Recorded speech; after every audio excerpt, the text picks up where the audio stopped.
हाँ भाई, तो चैप्टर हमारा कौन सा चल रहा था? Money and banking. ठीक है, सबसे पहले हमने क्या पढ़ा था? Barter system. Barter system is a system in which medium of exchanges.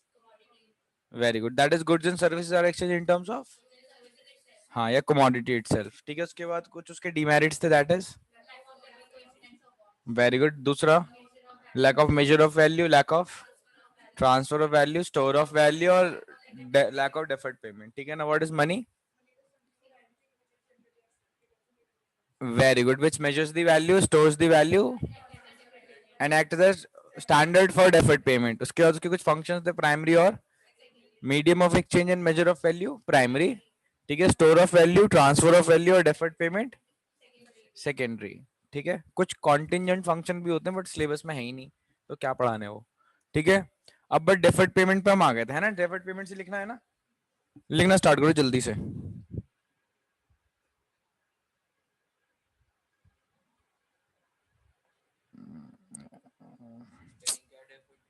क्या कह रहे हो?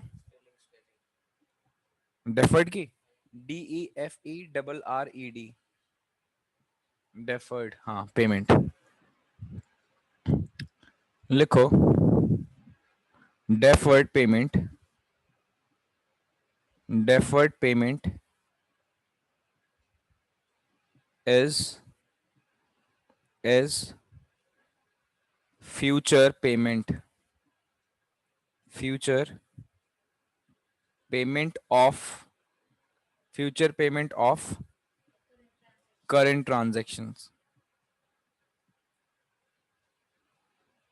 current transaction. Bullet point change, goods and services, goods and services। अब कौन आ गया? goods and services are transacted, are transacted on one date, and its payment, and its payment may be done, may be done on some future date, on some future date। Bullet point change करो, लिखो under, ना, लिखो money has commercialized the economy, money has commercialized the economy, money has commercialized the economy।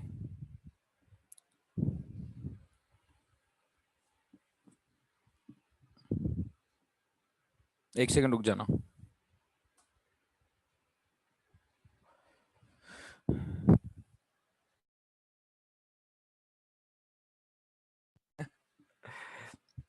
money has commercialized the economy, comma, as money has become, money has become the basis, the basis for credit creation, the basis for credit creation। Add कर सकते हो, करना हो, ठीक है। उसके बाद bullet point change करो, लिखो under monetary system,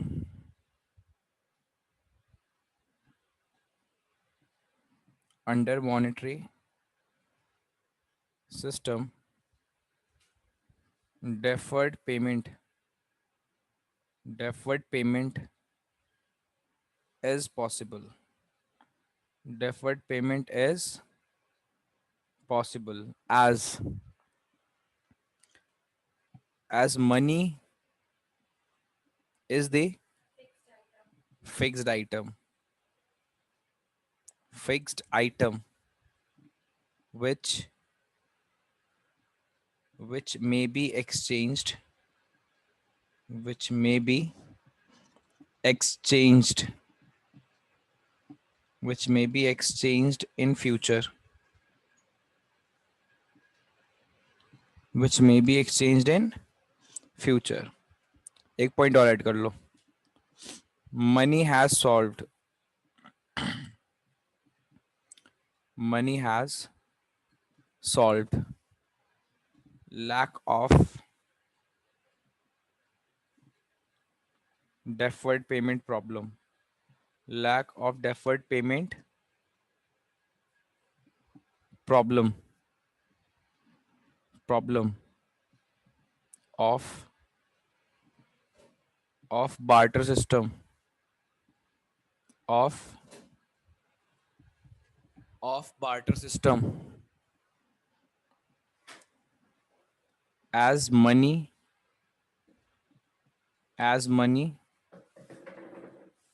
can be exchanged, as money can be exchanged in future.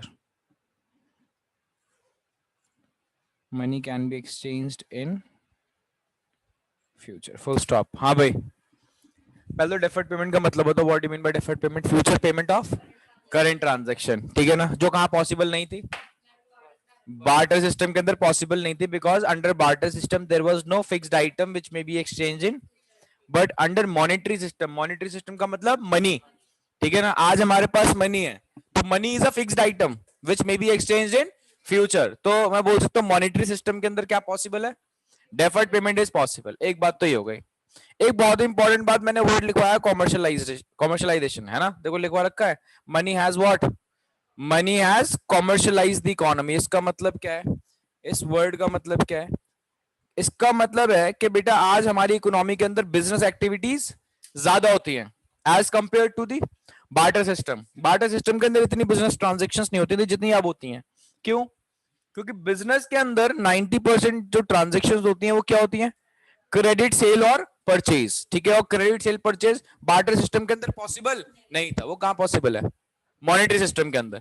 तभी आजकल आप देखते हो इतनी ज्यादा बिजनेस ट्रांजैक्शंस होती हैं. ठीक है, तो मैं बोल सकता हूँ मनी ने एक तरीके से हमारी इकोनॉमी को क्या कर दिया, बोलो, कॉमर्शलाइज कर दिया. समझ में आ गई बात. ठीक है, तो आज क्या होता है, गुड्स और सर्विसेज ट्रांजेक्ट होती है किसी पर्टिकुलर सर्टेन डेट पे, and its payment may be done on some future date. किसी फ्यूचर डेट पे उसकी पेमेंट होती है. समझ में आ गई बात, क्लियर है. तो what is deferred payment, future payment of current transaction. ये 5 क्या थे फंक्शंस, किसके, मनी के फंक्शंस थे. ठीक है, समझ में आ गई बात. आगे चले. ठीक, यहाँ पे फंक्शंस खत्म हो गए, क्लियर है. मनी समझ में आ गया. What is money, money something और anything which is generally accepted as a medium of, नीचे एक डालो, लिखो सप्लाई ऑफ मनी.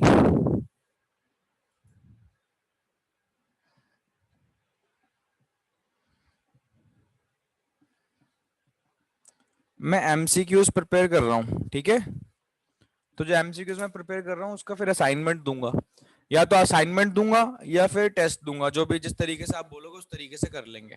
समझ में आ गई बात. ठीक है, तो असाइन मेरे को असाइनमेंट बेटर लगता है, ताकि आप जब असाइनमेंट करोगे तो आप थोड़ा उसके ऊपर रिसर्च भी करोगे, है ना, ढूंढोगे, पढ़ाई भी करोगे, है ना. हाँ, करना स्टार्ट कर दिए. हाँ, तो मैं दे दूंगा मैं. ठीक है ना, हाँ पूछ लेना, मैं दे दूंगा आप लोगों को एमसीक्यूज. ठीक है, ऐसी कोई प्रॉब्लम नहीं है. मैं अपनी तरफ से जो अपने असाइनमेंट है वो तो बना के दूंगा. अलग से प्रैक्टिस करनी है वो करते रहो, कोई इशू नहीं है, बट मैं अपने एमसीक्यूज तो आप लोगों को दूंगा. ठीक है, लिखो भाई, है डालो सप्लाई ऑफ मनी में. लिखो it is the total volume of money. It is the total volume of money available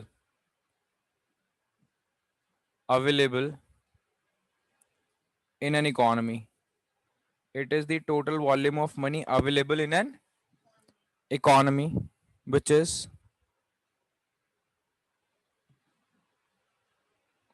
is held by general public general public at a particular point of time.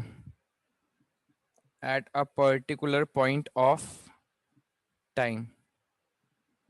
At a particular point of time. At a particular point of time. लिख लिया?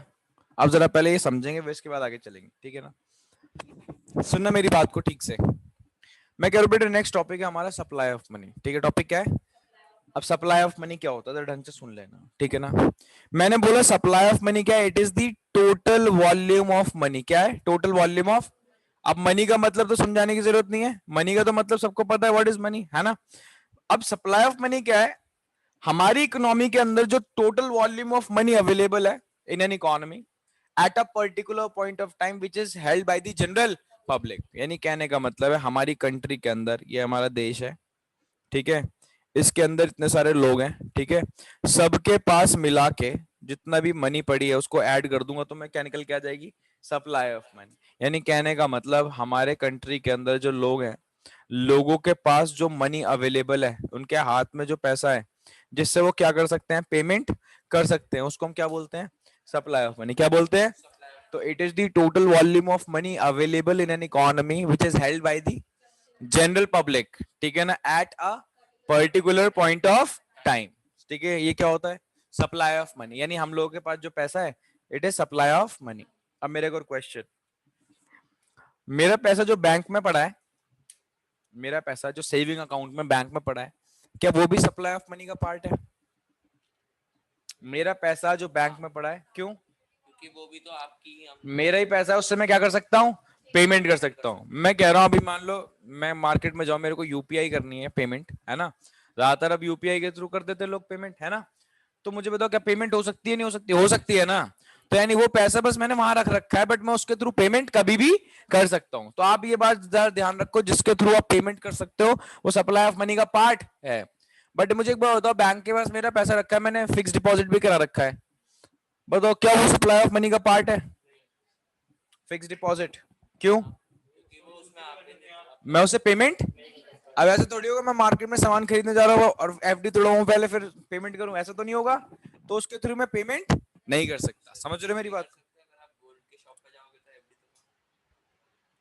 कैसे? पहले FD तोड़वाऊंगा ना, तभी तो जाऊंगा। FD तोड़वाने का मतलब कि उस हैंड टू हैंड काम है क्या?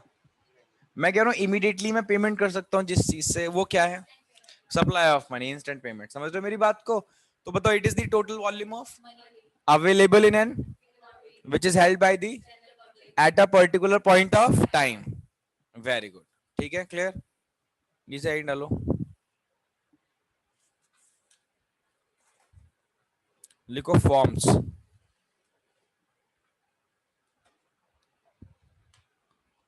Forms of supply of money. Components लिख लो, फॉर्म्स लिख लो, टाइप्स लिख लो, सब एक ही बात है, ठीक? Forms of supply of money, forms, types, component एक ही बात है सब, ठीक है? पहले बता दिया। कंपोनेंट भी लिख लो यार, फिर भूल जाओगे बाद में, फिर बोलोगे लिखवाया नहीं, ठीक है? कंपोनेंट्स जनरली अगर बात करो, जो लिखो, there are 4 components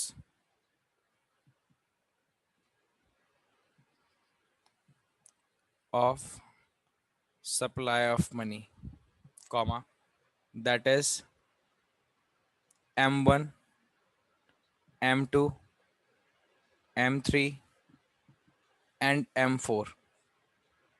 M1, M2, M3 and M4, ठीक है? बट हमें सिर्फ क्या पढ़ना है? M1, तो सिर्फ हम M1 की बात करेंगे, ठीक है? क्या? हाँ, जैसे मैंने लिखा वैसे लिख दो, ठीक है? लिखो सबसे पहले M1 is equals to CC। CC को बहुत से लोग सिर्फ एक सिंगल C भी लिख देते हैं, कोई इशू की बात नहीं, सेम ही बात है। CC plus DD plus OD, CC plus DD plus OD। OD के बाद ब्रैकेट में क्या लिखोगे? Very good, except time deposits.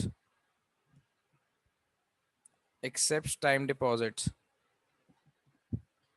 Except time deposit, नीचे लिखो वेयर, नीचे ऐसे लिखो where C C is equals to currency and coins, currency and coins, D D is equals to demand debit, demand deposits, ठीक है, डिमांड डिपॉजिट्स, उसके बाद लिखो ओडी अदर डिपॉजिट्स, बट क्या हटा के, वेरी गुड, अदर डिपॉजिट्स, यहां लिखो except, except time deposit, except time deposit, except time deposit, ठीक है। नीचे एक चीज और लिख लो बुलेट पॉइंट बना के, time deposit, time deposit is the deposit, is the deposit from which, from which money, money cannot be withdrawn, cannot be, cannot be withdrawn before, before the stated, stated maturity, stated maturity period, stated maturity period, and and it has,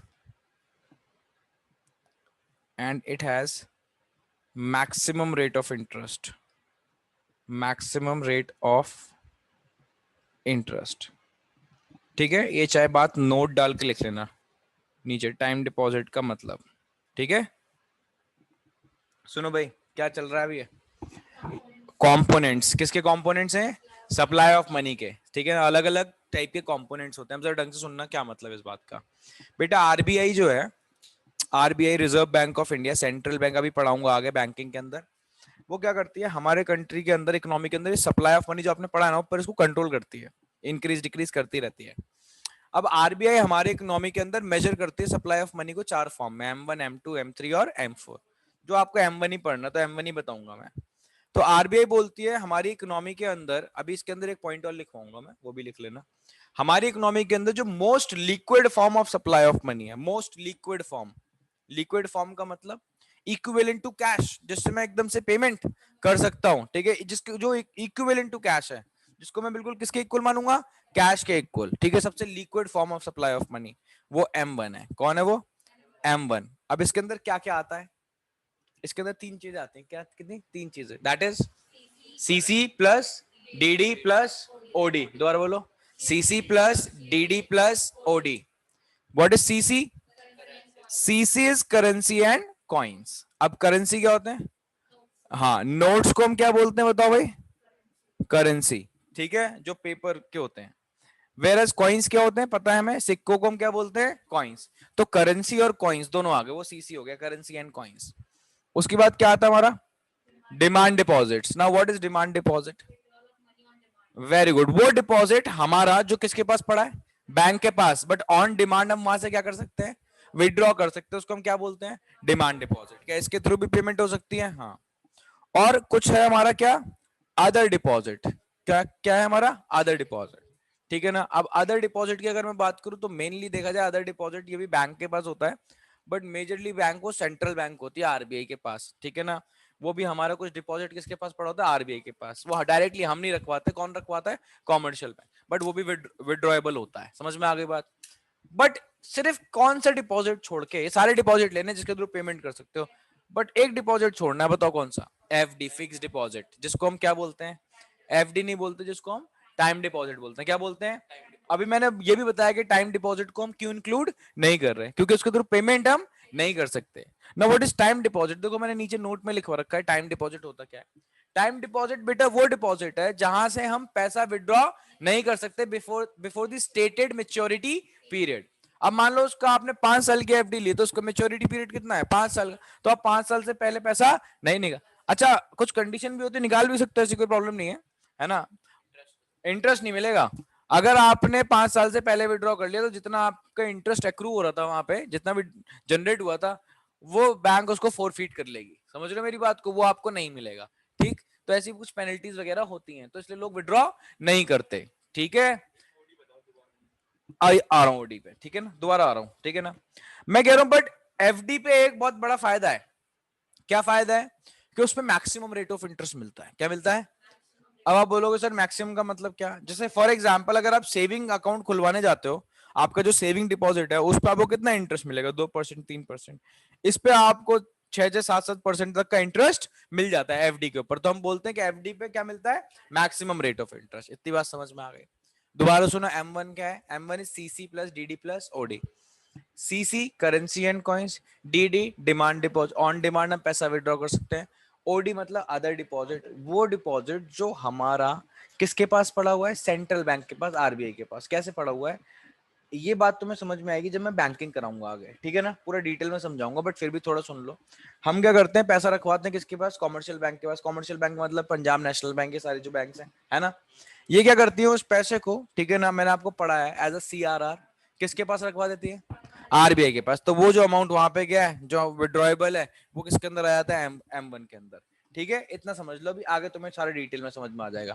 तो वो deposit जो withdrawable है DD और OD के अंदर आ जाता है।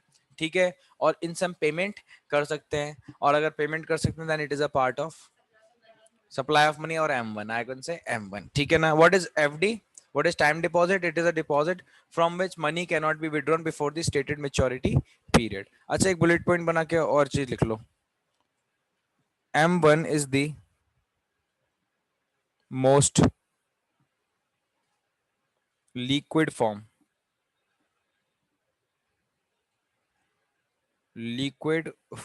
of supply of money। Most liquid, liquid का मतलब क्या होता है? हाँ, which is equivalent to cash या easily convertible to the cash, जिसको कैश का हम इक्विवेलेंट ही मान रहे हैं। हाँ, M1 is the most liquid form of supply of money. ठीक है, तो चाहे आप इसको form of supply of money बोलो, कंपोनेंट बोलो, कुछ भी बोलो, एक ही बात है। क्लियर है भाई? समझ में आ गई बात? ठीक है, इतना ही दे रखा है आपके मनी के अंदर। और एक छोटी सी बात और बता दूं, फंक्शंस भी नहीं है आपके सिलेबस में, ठीक है, बट फिर भी मैंने पढ़ा दिए हैं, बाय चांस कुछ क्वेश्चंस वगैरह आ जाए मनी के। ठीक है, 3 टाइप के, पहले 2 तो थे ही, प्राइमरी और सेकेंडरी, इस पे क्वेश्चंस पूछे जाते हैं। कॉन्टिजेंट तो स्टार्टिंग से नहीं है, बट इस बार पिछली बार से बल्कि ये आपके प्राइमरी और सेकेंडरी भी नहीं है। बता रहा हूँ मैं, वरना बताता नहीं। ठीक है, बता भी रहा हूँ। ठीक है, बट आपको इसका ये मतलब नहीं कि पढ़ने नहीं, मैंने जो चीज पढ़ा दी किसी रीजन से पढ़ाई है, पर्पज से पढ़ाई है, उसको जरूर पढ़ना है। समझ में आ गई बात? अदरवाइज आपको अंडरस्टैंडिंग नहीं आती मनी की, अगर मनी के फंक्शंस नहीं पढ़ो। समझ में आ रही बात? इसलिए पढ़ाने जरूरी है। क्लियर है भाई? इतना ही है इसके अंदर, और कुछ नहीं है मनी के अंदर। एक छोटा टॉपिक और डाल दो, बाद में पढ़ लेंगे इसको। हेडिंग डालो फॉर्म्स ऑफ मनी।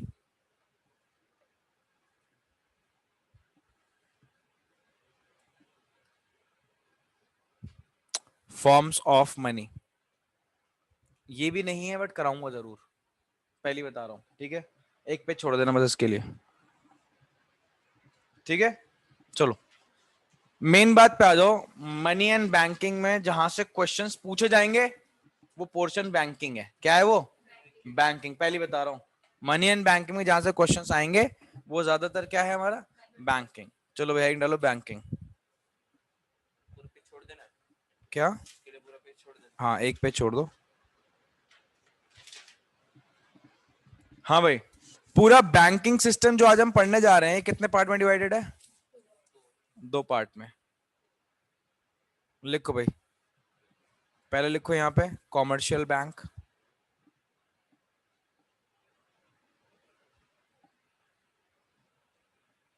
और यहाँ पे लिखो central bank.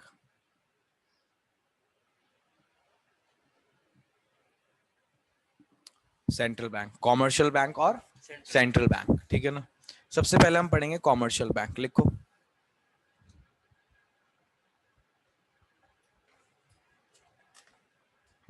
Commercial banks.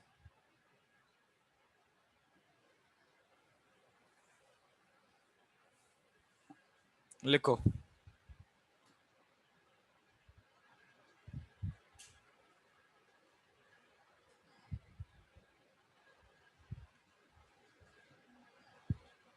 It is a bank which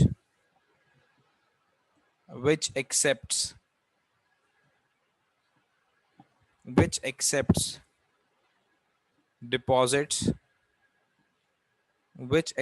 deposits from public and advances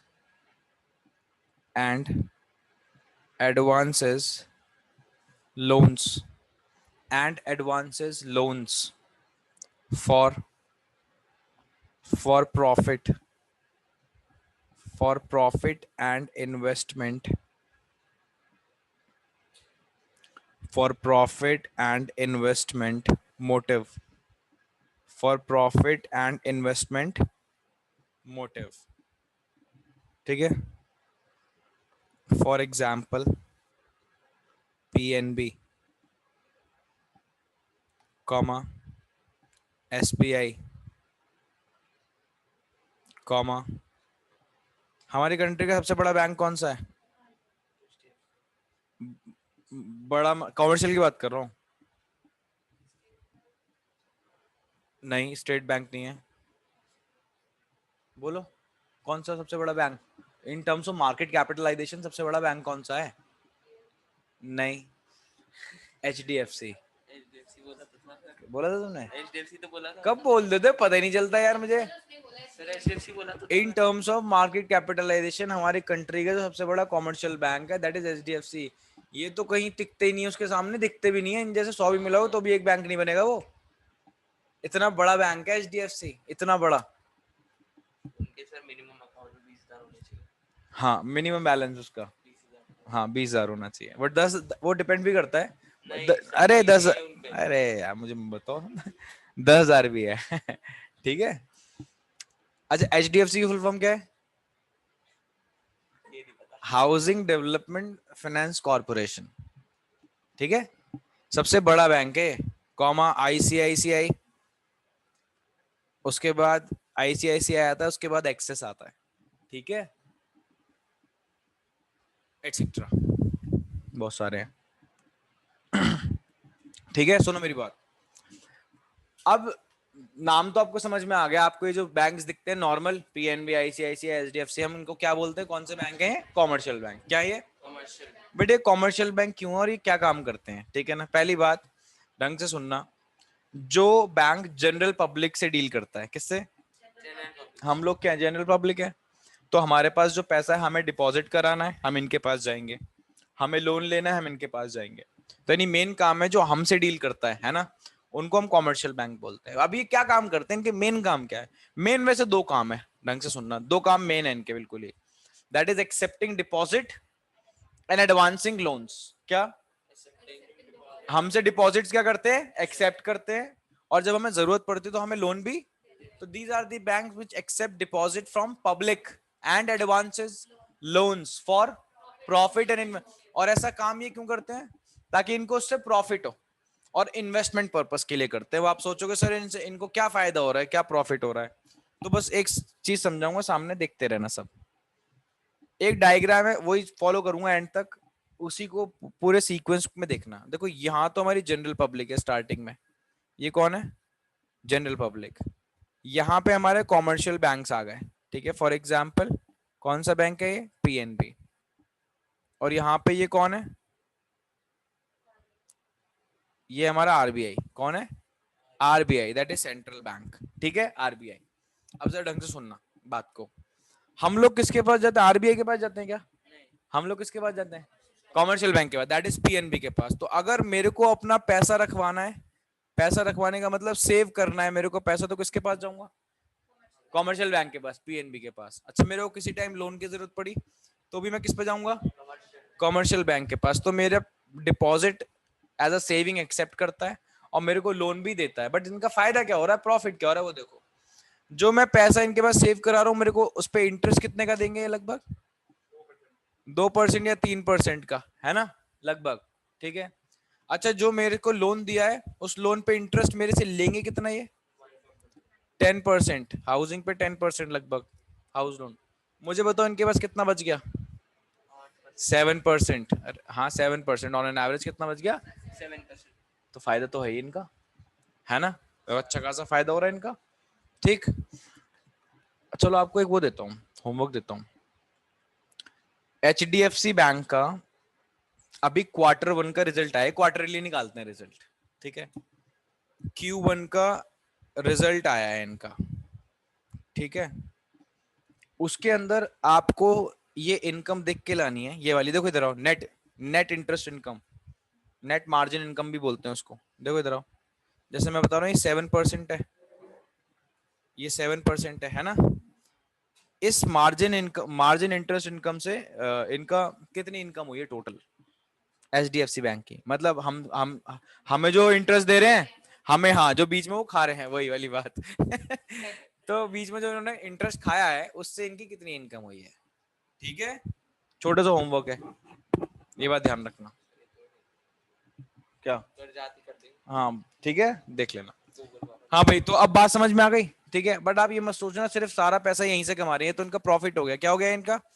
profit. Profit कहाँ से होता है? जो हम काम डेली बेसिस पे करते हैं, है ना, जो हमारा बिजनेस होता है, तो उससे तो प्रॉफिट होता है। डेली डेली बेसिस पे जो करते हैं, वो उससे हमारा प्रॉफिट होता है ना? तो इनका ये 7% जो आ रहा है प्रॉफिट है। देखो यहाँ मैंने वर्ड लिखा है, ये रहा प्रॉफिट। बट ये इन्वेस्टमेंट क्या है? इन्वेस्टमेंट।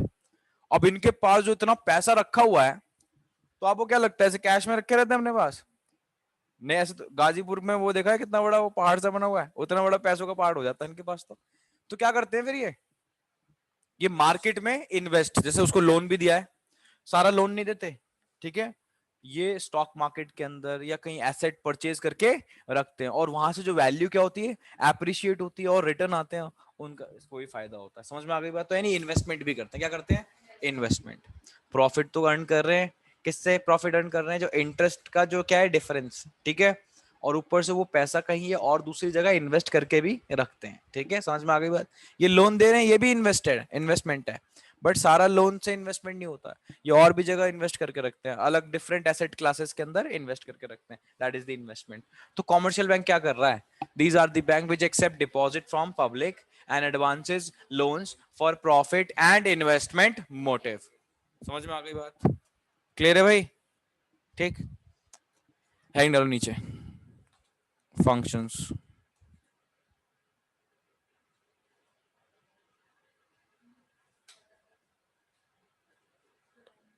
हाँ भाई, फंक्शंस, कॉमर्शियल बैंक के फंक्शंस। पहला लिखो फर्स्ट, लिस्ट बनाओ पहले। Accepting deposit, accepting deposits. Second लिखो, एडवांसिंग, एडवांसिंग लोन्स।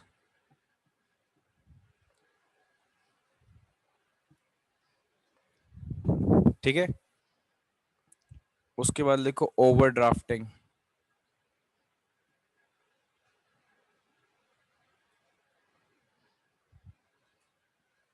उसके बाद लिखो डिस्काउंटिंग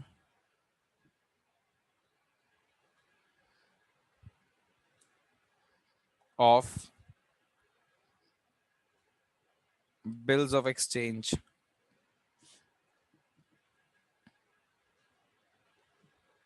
ठीक है। उसके बाद लिखो एजेंसी फंक्शन, एजेंसी फंक्शन।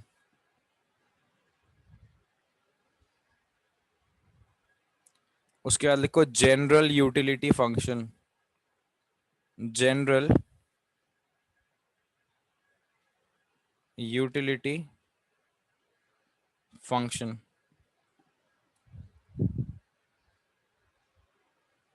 उसके बाद लिखो क्रेडिट क्रिएशन, क्रेडिट क्रिएशन, जिसको और क्या बोल सकते हैं? Money creation,